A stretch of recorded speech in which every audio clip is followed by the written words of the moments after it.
Bethel friends. It's so good to see you again here on the internet. And I'm glad that we can spend another Sunday morning together, learning about Jesus, learning about his power in our lives, and learning about how we can live out that power in our own lives and with the people that we come in contact with. Today, we're going to learn that Jesus' power helps us when we're lonely. Have you been lonely these days? Have you been missing school friends or grandparents or maybe cousins? I know we've been missing people in our family too. Even though we have 6 people in our house, we still all get a little lonely for the people that we're not seeing. Today, we're going to learn a Bible story about a man who had a sickness. And because of this sickness, he was probably pretty lonely. Now, if you want to look up this story in your own Bible, you can find it in Matthew chapter 8, verses 1 to 3. And we're going to talk about Jesus' power helping this man in his loneliness. Now, a little bit later in our lesson, we're also going to talk about how we can take action and do something to help people that we know are feeling lonely at this time. Remember last week, we talked about how Jesus' power takes action, and that means action in our own lives. So I'm looking forward to learning today how Jesus' power will help us in our loneliness, but also how we can show Jesus' power to others who are lonely. I think it's going to be a very encouraging lesson for all of us to think of ways that we can help others and to think of ways that Jesus is helping us. Now, there's a couple supplies you might need, and you're only going to need probably one of these for the whole family. You don't need one per person.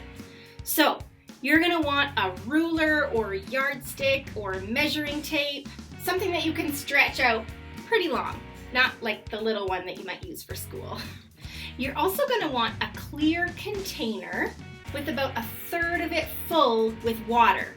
Now, if you want, you can get a clear container that has a lid, kind of like a water bottle, or if you just have kind of a plastic bowl or a plastic Tupperware container, that's fine too. Just make sure you grab a spoon for stirring, because you don't want to shake that, you'll get water everywhere. Okay, the last thing you're going to need is a little bit of vegetable oil. So, those are the things you'll need later in the lesson, in case mom or dad or grandma or grandpa or, I don't know, big brother or sister want to go get those things started while we do the rest of our lesson. Before we go on to God sightings and thankfulness, let's practice our verse. I saw some pictures this week of friends who stood with their backs away from the screen and practiced their verse. Did you do that? I did it too. It's a little bit tricky. I know I challenged you last week, and I'm going to challenge you again this week. Today, I'm going to say the less important words, and you're going to say the important words. So here's an example.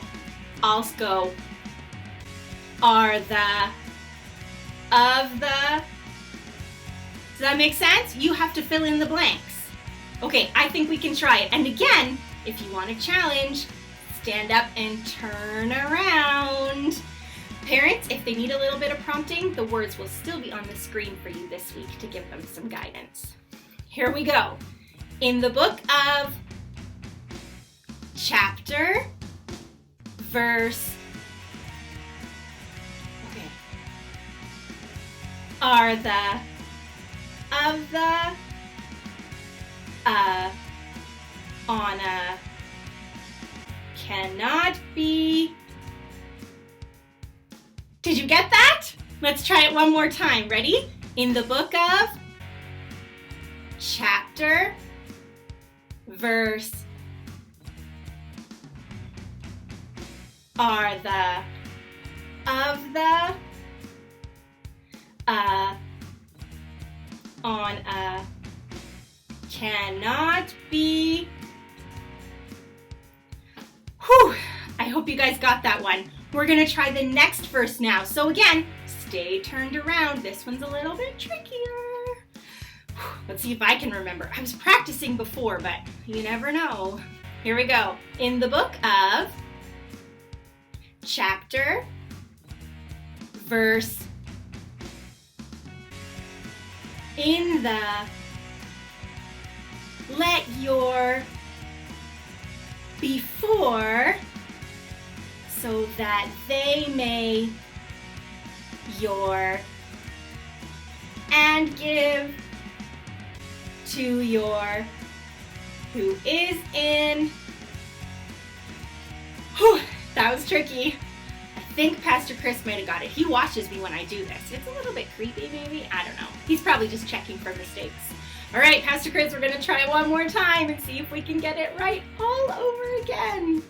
In the book of chapter, verse,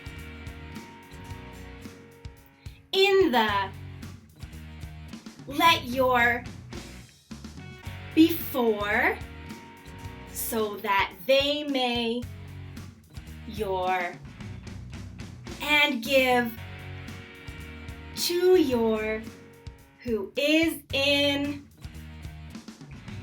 Great job, you guys. Give yourselves a pat on the back, maybe a round of applause. That was very good. You guys are getting better and better every week. Remember, if this is easy for you and this is old hat by now, make sure you send a message to Mrs. Killam so she can get your name on that prize list. And maybe you can help a younger sibling or an older sibling who needs a little bit of help. You can trade words back and forth. All sorts of different games you can play. All right, before I let you get to Miss Charity's video, I want to remind you we would love to hear your God sightings and even see pictures of their thankful journal that you're writing. We really want to know what God is doing in your lives and the things that you are loving these days, because we really miss seeing you and we miss seeing your smiling faces. So, as a little bit of encouragement, here's my God sighting this week. I got to dig in the dirt. I know, it seems kind of silly. It seems like something maybe a little boy with his dump trucks would do, but I love digging in the dirt. I love the smell of God's earth. And just knowing that one day I'll plant some seeds in there and I'll water it, and God will bring the sun and more water with the rain, and beautiful plants will grow. Plants that I can eat, like snap peas. Oh man, they're my favorite. And strawberries and carrots, and I don't know about you, but I am really loving getting my hands in the dirt. I love that the snow is melting and the sun is out a little bit more. It just reminds me that God is in control. The sun comes up, the sun goes down, and the plants grow, and we have seasons. And no matter what else is going on in my life, I know that He is there with me, and He is giving me these little glimpses of His presence in my life. So hopefully that inspires you to share some God sightings with your family, and maybe share something with us for next week's video. All right, I think that was everything I wanted to tell you this week. I hope you have a great morning with your family and with the video from Miss Charity, and we look forward to seeing you guys again soon. Bye!